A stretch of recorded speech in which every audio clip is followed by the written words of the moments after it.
마가복음 1장 12절부터 13절의 말씀 먼저 읽겠습니다. 자, 제가 대독하도록 하겠습니다. 마가복음 1장 12절 13절의 말씀입니다. 성령이 곧 예수를 광야로 몰아내신지라 광야에서 40일을 계시면서 사탄에게 시험을 받으시며 들짐승과 함께 계시니 천사들이 수종들더라. 아멘. 자, 우리 이제 마태복음 본문으로 가보겠습니다. 마태복음 4장 1절부터 11절인데 우리 오늘 마가복음 본문을 조금 더 확대해 놓은 병행 본문 말씀인데 제가 읽도록 하겠습니다. 그때 예수께서 성령에게 이끌리어 마귀에게 시험을 받으러 광야로 가사 40일을 밤낮으로 금식하신 후에 줄이신지라. 시험하는 자가 예수께 나와서 이르되 내가 만일 하나님의 아들이거든 명하여 이 돌들로 떡덩이가 되게 하라. 예수께서 대답하여 이르시되 기록되었으되 사람이 떡으로만 살 것이 아니요 하나님의 입으로부터 나오는 모든 말씀으로 살 것이라 하였느니라 하시니, 이에 마귀가 예수를 거룩한 성으로 데려다가 성전 꼭대기에 세우고 이르되 내가 만일 하나님의 아들이거든 뛰어내리라. 기록되었으되 그가 너를 위하여 그의 사자들을 명하시리니 그들이 손으로 너를 받들어 발이 돌에 부딪히지 않게 하리로다 하였느니라. 예수께서 이르시되 또 기록되었으되 주 너의 하나님을 시험하지 말라 하였느니라 하시니, 마귀가 또 그를 데리고 지극히 높은 산으로 가서 천하 만국과 그 영광을 보여 이르되 만일 내게 엎드려 경배하면 이 모든 것을 내게 주리라. 이에 예수께서 말씀하시되 사탄아 물러가라. 기록되었으되 주 너의 하나님께 경배하고 다만 그를 섬기라 하였느니라. 이에 마귀는 예수를 떠나고 천사들이 나와서 수종드니라. 아멘. 자, 오늘 이 말씀을 가지고 전적인 은혜의 복음 네 번째 말씀 우리 같이 나누도록 하겠습니다. 자, 여러분 오늘 우리가 읽은 본문 12절 마가복음입니다. 마가복음 12절 말씀을 보면 곧이라는 단어로 시작되어지는 것을 볼 수 있습니다.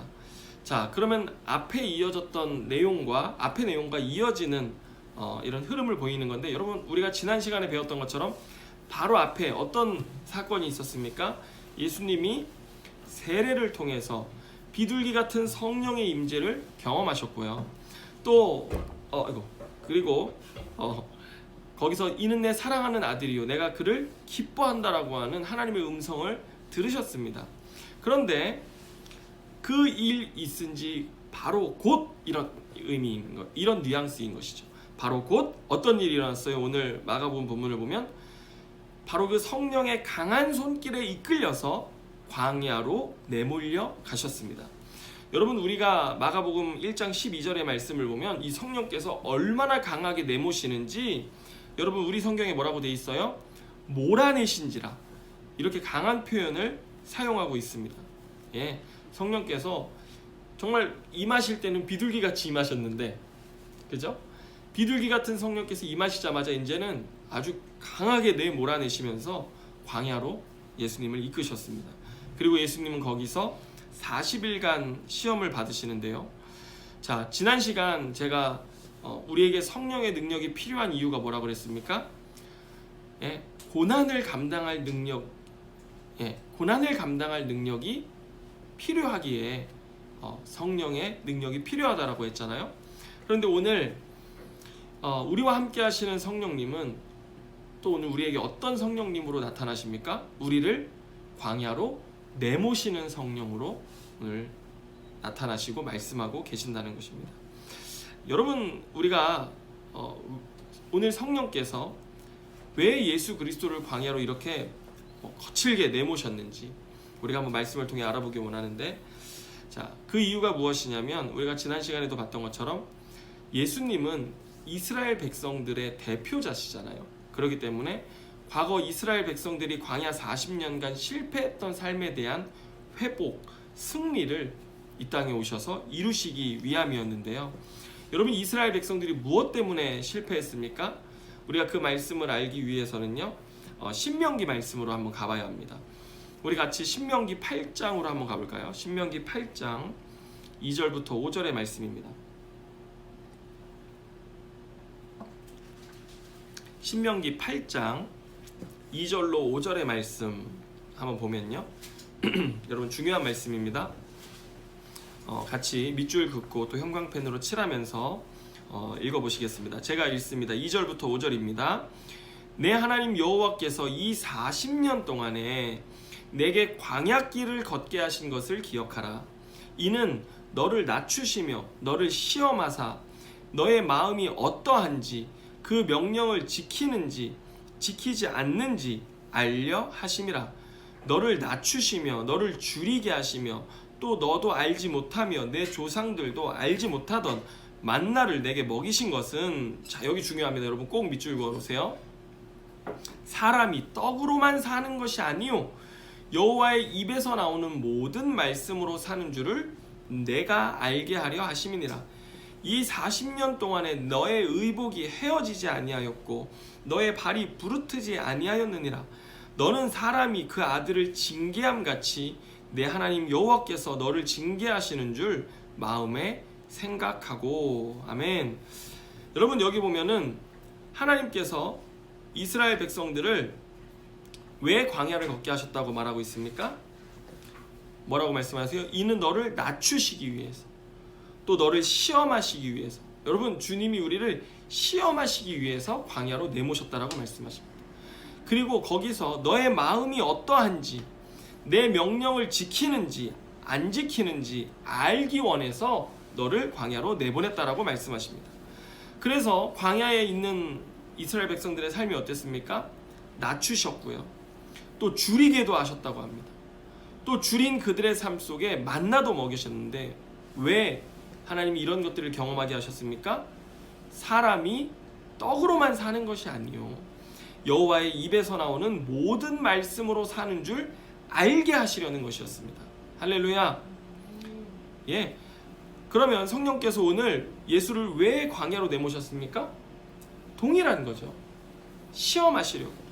예수 그리스도께서도 이 신명기 말씀처럼 동일하게 시험 받으셨던 것입니다. 그리고 아까 말씀드린 것처럼 이스라엘 백성들이 광야 40년 동안 뭐 실패한 겁니까? 그들이 실패한 게 뭐였어요? 사람이 떡으로만 사는 것이 아니고 하나님의 입으로부터 나오는 말씀으로 사는 것인데, 그것 신뢰하고 순종하는 일에 있어서 실패했다는 것을 오늘 성경이 말하고 있는 것입니다. 여러분 이스라엘 백성들 광야 40년 동안 주로 뭐 때문에 그렇게 불평하고 원망하면서 광야의 삶을 실패했는 줄 아십니까? 다 먹고 마시는 겁니다. 그들이 불평했던 모든 내용들은 먹고 마시는 것이었어요. 이것 때문에 광야 생활을 실패했는데, 여러분 오늘 신명기 말씀 보세요. 신명기는 광야 생활을 회고하면서 광야 1세대가 아니라 이제 광야 2세대, 광야 시대를 겪었던 자들의 자녀들에게 그때의 일을 다시 가르치는 말씀인데, 그들에게 뭐라고 말하는 거예요? 주님이 그들을 줄이게도 하셨습니다. 여러분 참 이게 중요합니다. 제가 보면서 참 여기서 은혜를 받았는데, 주님이 우리를 줄이게도 하신다. 우리 인생에 줄이는 때가 있을 수 있다라는 것입니다. 그런데 놀라운 비밀은 줄일 때 굶어 죽었습니까? 죽을 것 같았지만 안 죽었어요. 그리고 40년 동안 그들의 의복이 헤어졌습니까? 아니에요. 저도 이 말씀을 보면서 우리 성도님들 중에 의복이 헤어지신 분이 있나 말씀을 준비하면서 생각을 해봤는데 헤어진 분이 없어요. 운동화는 뭐 나이키에 뭐 뉴발란스 뭐 명품이죠. 또 뭐 옷도 다 좋은 옷들 다 입고 다니세요. 예, 저도 그렇고 우리 성도들 모두 다 의복이 헤어진 분들이 한 분도 없습니다. 아멘입니까? 아멘. 네. 오늘 여기 신명기 말씀에 보면 사람이 아들을 징계함 같이 주께서도 징계하신다라고 말씀하시는데, 여기서 이 징계한다라는 말을 우리가 원어로 보면요 훈육한다라는 말입니다. 훈련과 양육이라는 것입니다. 주님은 이스라엘 백성들을 그렇게 훈련하시고 양육하시면서 그들을 광야 40년을 이끄셨던 거예요. 왜? 사람이 떡으로만 사는 게 아니라 하나님의 입으로부터 나오는 말씀으로 산다라는 것을 알게 하시려고. 그런데 그들이 실패한 것이죠. 여러분, 오늘 우리의 삶도 왜 실패합니까? 우리들이 신앙생활하면서 우리의 불평과 원망의 모든 근원이 다 뭐예요? 먹고 사는 문제예요. 저는 저한테 와서 목사님 저 힘들어요 라고 했을 때 하나도 먹고 사는 문제와 관련 없는 일로, 주님의 비전 때문에 제가 오늘도 이 고난을 감당하기가 너무 어렵습니다, 뭐 이렇게 말씀하시는 분들이 한 분도 없어요. 다 먹고 사는 문제 때문에 힘들다, 기도해 주세요, 도와주세요, 이런 부탁이신 거죠. 그리고 우리 성도들 뿐만 아니라 우리 보면요, 우리의 삶의 불안과 두려움의 원인 다 뭐예요? 먹고 사는 문제예요. 뭐 공황장애니 뭐 우리의 삶의 불안장애니 뭐 온갖 스트레스와 문제들이 다 뭐예요? 먹고 사는 거예요. 여러분, 그렇지만 하나님이 우리를 향하신 영명 집사님 주여 나왔습니다. 하나님께서 우리들의 삶을 향하신 선명한 훈육의 기준이 있으신데요. 그게 뭐예요? 사람이 떡으로만 사는 것이 아니요, 하나님의 입으로부터 나오는 말씀으로 산다라는 것을 우리가 알기까지 주님은 광야에서 우리를 훈련되어야 한다라고 말씀하시는 것입니다. 피해갈 수 없어요. 제가 전에 창세기 1장 2절 강의할 때 성령의 운행하심에 대해서 얘기했잖아요. 피조세계, 원시 창조세계 위를 운행하고 계셨던 성령님. 그런데 그 말씀이 신명기 32장 11절에 보면 어미 독수리가 이제 새끼들이 둥지에서 다 크니까 어떻게 해요? 둥지를 흩뜨러 버리고 새끼들을 둥지 밖으로 절벽으로 밀어 떨어뜨리는 거예요. 그래서 새끼들이 떨어져서 막 날개짓을 하지만 아직 이 나는 게 서툴잖아요. 바닥에 떨어져서 죽을 것 같을 때 어미가 어떻게 해요? 날개로 받아 올리죠. 그럼 또 올려놔요, 둥지에. 그리고 또 둥지를 흐트러요. 또 밀어 떨어뜨리는 거예요. 그것들을 반복하는 모습을 표현한 단어가 바로 창세기 1장 2절에 성령께서 운행하시는 역사라는 것을 말씀드렸는데, 오늘 광야 40년이 바로 그런 시간인 것입니다.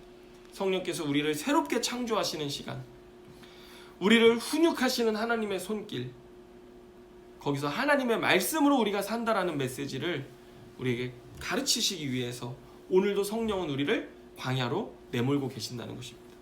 여러분, 두려우십니까? 불안하십니까? 걱정이 돼서 잠이 안 오십니까? 훈련 중에 있다는 사실입니다. 그런데 더 놀라운 사실은 주님이 우리와 함께 하고 계신다는 사실입니다. 그래서 우리는 굶어 죽을 것 같으나 죽지 않고, 망할 것 같으나 망하지 않으며 하나님의 그 훈련의 과정을 통과하게 되는 것인데요. 오늘 예수님도 이 일에 있어서 예외가 아니었습니다. 결국 예수님도 사람이 떡으로만 사는 것이 아니라 하나님의 입으로부터 나오는 말씀으로 산다는 것을 무엇으로 보이셨어요? 오늘 마태복음에서 말하는 것처럼 40일 금식으로 그것들을 보이신 것입니다. 아멘입니까? 여러분, 그렇다면 왜 광야일까? 한번 생각해 보세요. 우리가 광야라고 하는 곳은 배고픔과 외로움, 또 성공과는 반대되는 알아주는 자가 없는 그런 외딴 곳이잖아요. 하나님의 임재와 돌보심도 없는 곳, 황폐한 곳이 광야입니다. 그런데 이런 우리가 가지고 있는 생각들은 전부 다 헬레니즘적 사고입니다. 헬레니즘적 사고의 특징은 뭐냐면요, 형태 중심적 사고입니다. 광야는 그러니까 형태, 모습을 보면 어떤 땅이에요? 버려진 땅이죠. 그런데 히브리적 사고는요, 기능 중심적 사고입니다. 그러면 광야가 우리에게 어떤 기능을 하는가? 여기에 하나님은 관심이 있다라고 하는 것입니다. 그런데 여러분, 우리가 광야에 대한 히브리 어원을 살펴보면 그 답을 발견할 수 있는데, 제가 오늘 세 가지 히브리어를 가르쳐 드리겠습니다. 자, 첫 번째는 여러분 다바르라고 하는 히브리어입니다. 다바르라고 하는 히브리어는 말씀이라는 뜻입니다. 자, 그런데 지성소라고 하는 히브리어 있잖아요. 지성소 아시죠? 지성소는 드비르입니다. 예. 그 다음에 광야라고 하는 단어의 단어는 미드바르입니다. 전부 다 어디로부터 나온 단어예요? 말씀으로부터 연관된 단어입니다. 다 그 철자가 똑같은 것이죠. 단지 모음이 바뀌고 앞에 전미어가 바뀌었을, 접두어가 바뀌었을 뿐이지 다 같은 철자로 되어져 있다는 것입니다. 같은 어근을 가진 것이죠. 그래서 유대인들에게 있어서 광야는 어떤 땅이었습니까? 버려진 땅이 아니라 말씀이 있는 땅, 지성소와 같은 땅, 그 땅이었더라고 하는 것이죠. 그래서 성령님은 우리를 어디로 보내세요? 어디로 막 내몰아치세요? 우리를 광야로 내모는 것입니다. 여러분, 오늘 마가복음 13장 13절 말씀을 보면 한번 같이 읽어볼까요? 13절 다 같이 읽습니다. 시작. 광야에서 40일을 계시면서 사탄에게 시험을 받으시며 들짐승과 함께 계시니 천사들이 수종 들더라. 아멘. 여러분, 여기 말씀을 보면요, 좀 우리의 의문점을 불러일으키는 표현이 있는데 사탄에게 시험을 받으셨다고 되어 있습니다. 우리가 앞서 신명기 8장 2절에서는 우리를 시험하는 분이 누구라고 하셨습니까? 하나님이 시험하신다고 했잖아요. 그러면 하나님이 시험하는 겁니까? 아니면 사탄이 시험하는 겁니까? 그거 어떻게 이해해야 될까요? 자, 보시면 하나님께서는 성령을 통해서 우리를 시험하십니다. 그래서 우리를 광야로 내모시고 그 다음에 지성소 같은 그곳에서 우리를 만나시며 말씀하시며 우리를 훈육하십니다. 그런데 사탄은 죄송합니다. 이것을 싫어하는 것이죠. 그래서 어떻게 합니까? 우리가 하나님과 만날 수 없도록, 하나님의 말씀을 경험할 수 없도록, 지성소에 들어갈 수 없도록 우리를 유혹하고 속이는 것입니다. 여러분, 이제 이해되십니까? 이 두 가지가 결국 우리를 시험하실 수 있는 유일한 분은 누구십니까? 하나님이십니다. 예. 마귀는 우리를 속이고 유혹할 뿐이죠. 우리를 시험하실 수 있는 유일한 분은 주님뿐이십니다. 여러분, 욥도, 우리가 지금 욥기를 묵상하고 있는데 욥도 마찬가지입니다. 욥을 시험하실 수 있는 분은 누구뿐이에요? 하나님뿐입니다. 하나님의 주권적인 허락이 있어야지만 그것도 가능하다라고 하는 것인데요. 자, 이제 우리는 마태복음으로 좀 건너가 보려고 합니다.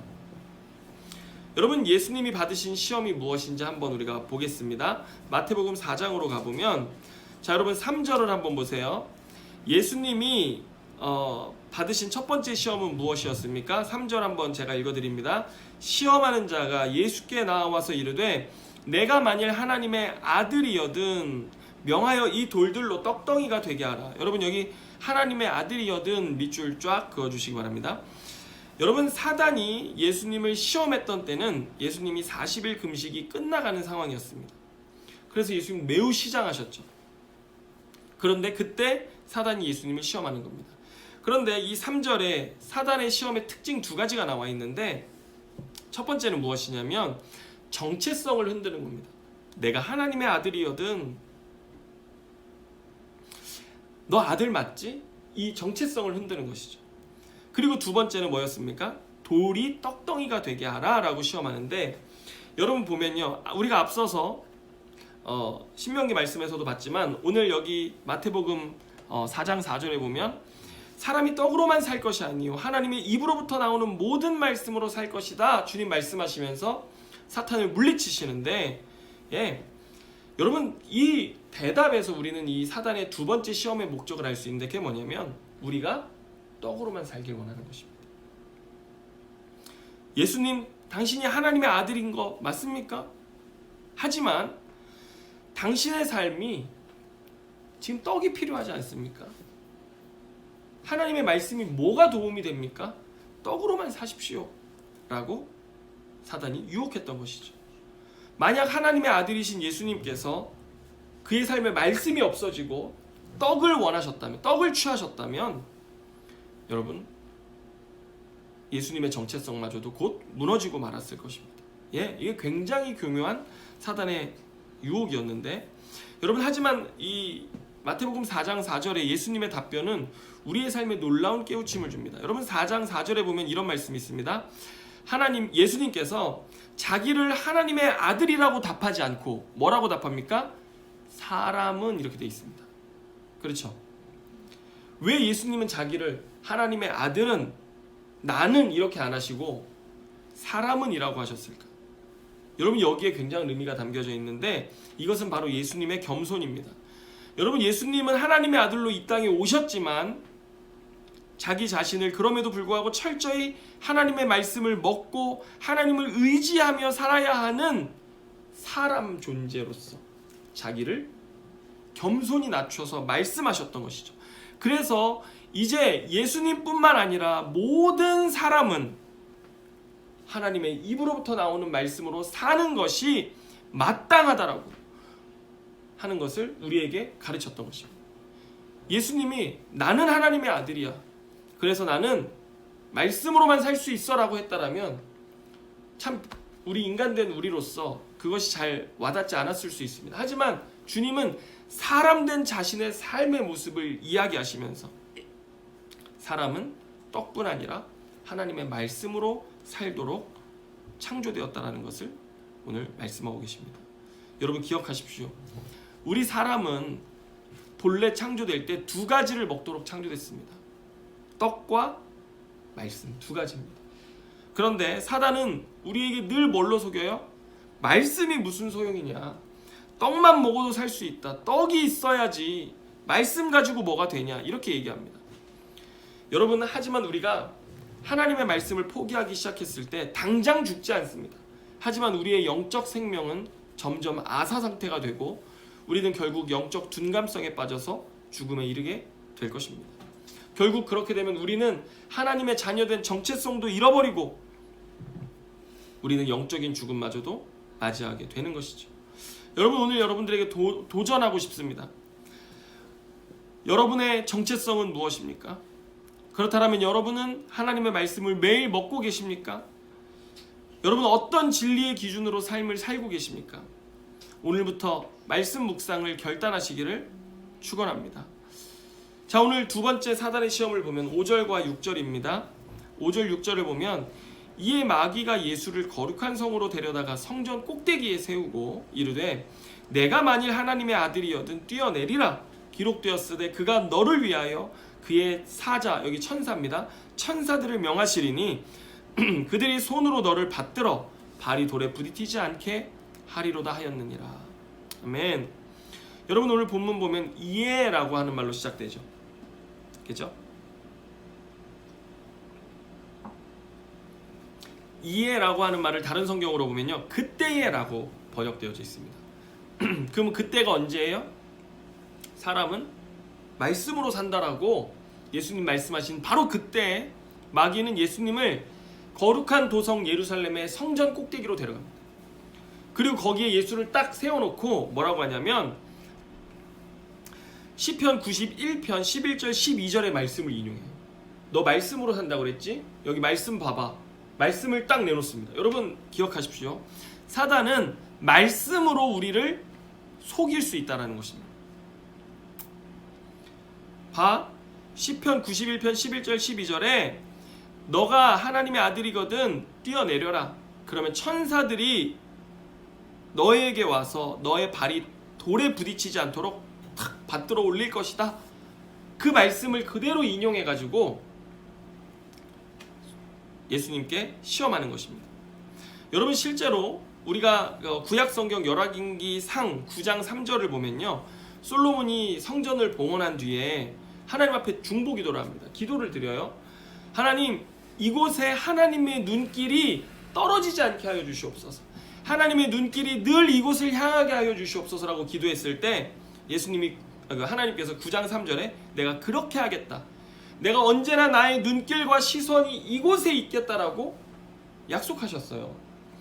그런데 지금 그 자리에 예수님을 딱 세우는 것이죠. 그리고 너 말씀대로 뛰어내려봐. 그러면 그 말씀이 이루어질 거야. 하나님의 눈앞, 하나님의 존전 앞에서 사단은 예수님을 시험하는데, 여러분 7절 말씀을 보면 예수님이 우리가 어떻게 하나님의 말씀 성경을 다뤄야 할지 우리에게 가르쳐 주십니다. 7절 보면 뭐라고 예수님 말씀하세요? 주 너의 하나님을 시험하지 말라, 이렇게 말씀합니다. 여러분, 그런데 이 시험이라고 하는 단어가 유혹을 뜻하는 템테이션이 아닙니다. 여기서 시험은 테스트입니다. 그러니까 하나님께서는 오늘 예수님 뭐라고 말씀하시는 거예요? 너희가 말씀을 대하는 태도가 어떠해야 되냐면 말씀을 테스트해야 되는 것이 아니라 너희는 오베이, 순종해야 된다라고 하는 것을 가르치시는 것입니다. 여러분, 아담과 하와도 어쩌면 테스트했을지 모릅니다. 근데 정말 죽을까? 죽을까 하노라. 마귀가 속이지 않았습니까? 테스트한 것이죠. 여러분, 하나님의 말씀을 테스트한다는 것은요, 우리가 하나님의 말씀 위에 올라서 있는 것입니다. 엄청난 교만의 상태인 것이죠. 그래서 그들의 인생은 어떻게 됐습니까? 에덴에서 영원한 추방, 그리고 영적인 죽음을 맞이하게 되었습니다. 여러분, 하나님의 말씀을 시험하지 마시기 바랍니다. 그것은 곧 하나님의 말씀에 대한 불순종입니다. 우리에게는 하나님의 말씀에 순종해야 할 권한밖에 없습니다. 할렐루야. 자, 이제 마지막 세 번째 사단의 시험을 보겠습니다. 8절과 9절을 한번 보시기 바랍니다. 여러분, 읽지 않겠는데 8절과 9절 말씀을 보면 제 퀴즈를 드리겠습니다. 뭐가 빠져 있습니다. 앞에 두 시험에서는 있었는데 8절과 9절에는 없는 게 있습니다. 그게 뭘까요? 맞습니다. 네가 만약 하나님의 아들이거든 이라고 했던 그 말을 사단이 이제 싹 빼냈습니다. 그리고 이번에는 예수를 데려다가 마귀의 놀라운 능력이 있습니다. 세상 모든 나라와 그 영광을 쫙 보여줬습니다. 그리고 9절에 네가 엎드려서 나에게 절을 하면 이 모든 것을 너에게 주겠다라고 이야기합니다. 여러분, 이 사단의 유혹의 목적이 무엇이었을까요? 우리가 하나님의 자녀라는 정체성을 빼버리면요, 우리의 삶의 비전이 없어집니다. 우리의 삶의 이유와 목적을 상실하게 되는 것입니다. 정체성을 뺨으로써 우리의 삶의 비전을 없애려고 했던 것이 오늘 사단의 목적이었습니다. 그래서 사단이 뭐라고 그래요? 나에게 절해라 라고 하는 것이죠. 그러면 이 모든 영광을 너에게 주겠다 라고 이야기하는 것입니다. 하나님의 아들로서 아들의 정체성을 잃어버리고 세상 영광을 구걸하며 살게 되는 그러한 처지로 우리를 전락시키려고 하는 사단의 계략이었는데요. 여러분, 오늘 우리에게도 비전이 있습니다. 여러분, 오늘 우리의 인생에 비전이 있습니다. 그게 무엇인 줄 아십니까? 하나님 나라의 비전이고 곧 하나님의 비전이 우리의 비전이어야 하는 것입니다. 너 왜 사니? 누군가가 물어본다면 우리는 나 하나님의 비전을 위해서 살아간다라고 얘기해야 됩니다. 나는 이렇게 될 거고, 나는 이런 사람이 될 거고. 여러분, 그 우리의 비전입니다. 우리는 하나님의 비전, 하나님 무엇을 하길 원하시는가, 내 삶을 통해 무엇을 이루기 원하시는가를 바라봐야 하는 것이죠. 제가 지난 시간에 말씀드렸던 것처럼 여러분, 하나님이 우리를 출애굽시키신 이유가 무엇입니까? 또 홍해를 건너게 하신 이유가 무엇입니까? 오늘 이 말씀처럼 광야를 방랑하게 하신 그 모든 일들의 목적이 무엇입니까? 비전이 무엇입니까? 가나안 땅입니다. 여러분, 가나안은 무엇을 뜻하는 거라고 그랬습니까? 하나님 나라의 완성을 뜻하는 거라고 그랬습니다. 여러분, 이것이 하나님의 비전입니다. 그렇다면 우리의 인생의 존재 목적은 무엇입니까? 부름받고 정말 구원받아 죄 용서함 받아 세례받고 하나님의 아들의 정체성을 가지고 오늘 이 광야로 내몰려진 오늘 우리의 인생의 비전은 무엇을 바라보며 나아가야 되는 것입니까? 하나님 나라의 완성이라는 비전, 그것을 위해서 훈련되고 주와 함께 나아가야 되는 것입니다. 여러분, 오늘 우리는 어떤 비전을 가지고 있습니까? 우리의 삶의 유일한 우선순위라면 하나님, 나의 생애와 직업과 나의 모든 노력을 다하여서 하나님의 비전을 이루는 삶을 살기 원합니다. 그래서 마지막 날에 영광스러운 하나님의 나라가 이 땅에 임하는 그날, 우리를 위해 십자가에 죽으신 예수 그리스도의 얼굴을 맞대어 보면서 기쁨 가운데 영원한 하나님 나라에 들어가는 것, 그것이 나의 인생의 비전입니다라고 우리 찾아가는 교회 성도들은 고백해야 될 줄로 믿습니다. 여러분, 그런데 사단은 끊임없이 우리에게서 그 정체성을 빼앗아갑니다. 그래서 사단이 유혹하는 세상 영광 앞에 엎드려 절하고 그 영광을 구걸하게 만드는 것, 이것이 사단의 전략인데, 여러분, 이것이 오늘 우리의 현실이라고 생각되지 않습니까? 구약학자이며 또 세계적인 윤리학자인 크리스토퍼 라이트 박사는 2010년도 세계 복음화를 위한 로잔 선교 대회에서 이런 이야기를 했습니다. 하나님의 선교의 가장 큰 장애물은 바로 하나님의 백성이다. 그리고 하나님의 백성들이 하고 있는 세 가지 우상 숭배가 무엇이냐? 첫 번째는 권력과 교만의 우상, 두 번째는 인기와 성공의 우상, 세 번째는 부와 욕심의 우상에 하나님의 백성들이 빠져 있다라고 이야기했습니다. 여러분, 지난주 우리 종교개혁주일로 예배했지만 이러한 우상 숭배에 빠져 있는 세계 교회를 요즘 학자들은 종교개혁 이전에 면죄부를 팔았던 중세 유럽 교회와 비교하곤 합니다. 크리스토퍼 라이트 박사도 그 당시 그 중세 유럽 면죄부를 팔던 시대의 그 모습을 이렇게 설명하는데 한번 들어보시기 바랍니다. 일반 주민들은 성경에 무지하였습니다. 성경은 일반 주민들의 언어로 만들어지지도 않았고 교회에서 설교되지도 않았습니다. 여러분, 이 중세시대 교회의 문제가 뭐였습니까? 말씀이 없었던 것입니다. 그 당시, 여러분, 오늘날은 우리가 성경을 뭐 여러 가지 다양한 버전으로 볼 수 있고 뭐 현대어 버전으로도 볼 수 있지 않습니까?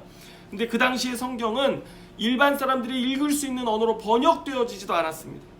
그리고 그런 말씀이 교회에서 제대로 설교도 되지 않았다라고 하는 것입니다. 그래서 종교개혁이 일어나게 되어졌던 거고요. 결국 중세가 그렇게 타락할 수밖에 없었던 것. 참, 어제 저희 영광이가 저한테 학교에서 수행평가를 보는데 십자군에 대해서 쓰는 거라고, 아빠 십자군 잘 알아? 이렇게 얘기하는데, 여러분, 십자군의 역사는 기독교에 있어서 얼마나 어두운 역사입니까? 그게 다 왜 생긴 거예요? 말씀이 없기 때문에 생겨난 것입니다. 그래서 혹자는 요즘 우리가 살아가는 이 시대가 제2의 종교개혁이 필요한 시대라고도 이야기합니다. 여러분, 오늘 우리가 회복해야 될 삶 무엇입니까?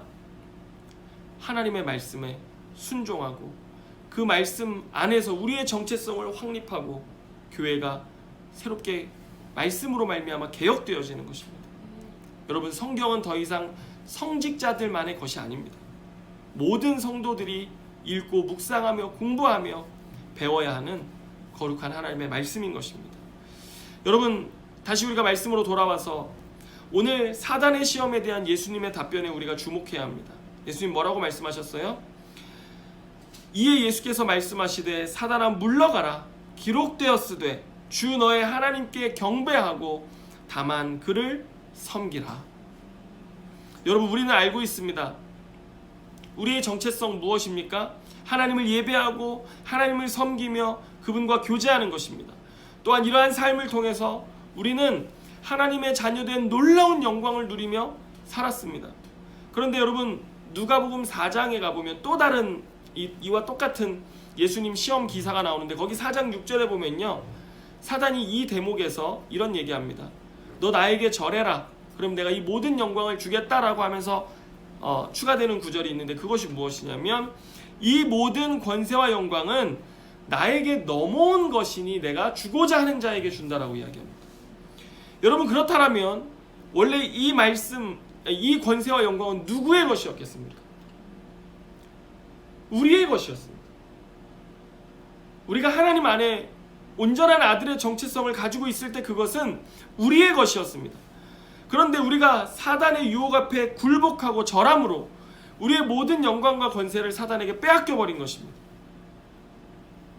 그렇지만 여러분, 이제 우리는 예수 그리스도의 십자가의 그 승리로 말미암아 사단의 모든 권세가 패하게 되어졌기 때문에, 주님께서 우리를 십자가로 말미암아 모든 권세를 회복시켜 주셨기 때문에, 자녀된 권세를 회복시켜 주셨기 때문에, 여러분, 이제 우리는 사단에게 세상의 영광을 구걸하지 않는 줄로 믿으시길 바랍니다.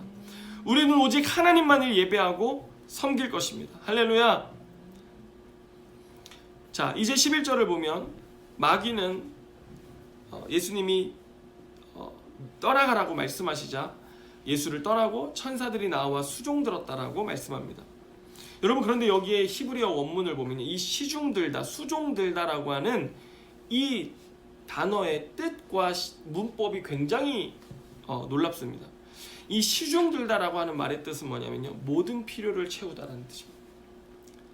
여러분, 우리가 마가복음 본문으로 다시 돌아가 봐도 13절에 천사들이 수종들더라라고 하는 말씀이 있습니다.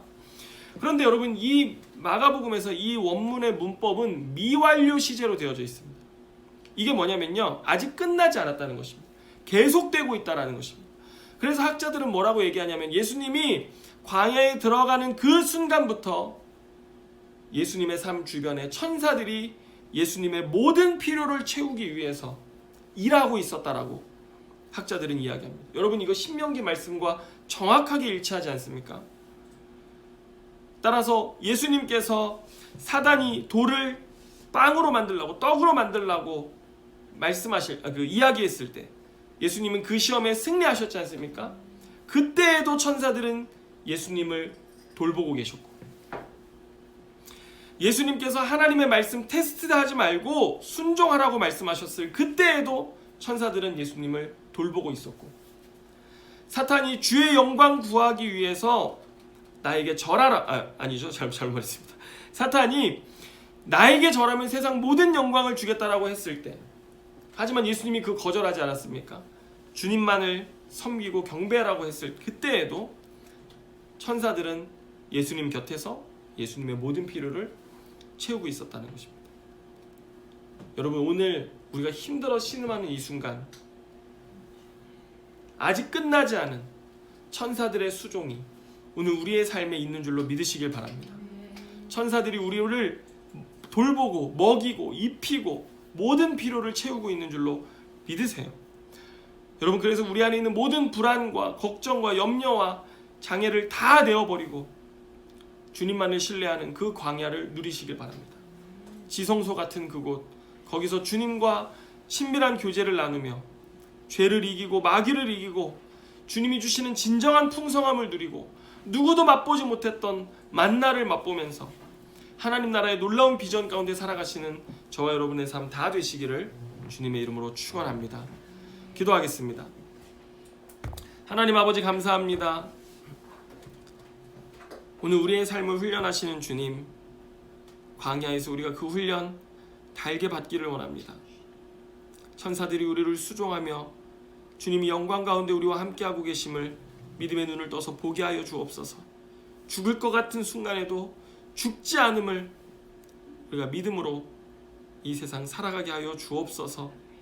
모든 것 주님께 감사드리며 오직 영광과 찬양을 받으시기에 합당하신 예수님의 이름으로 기도드립니다.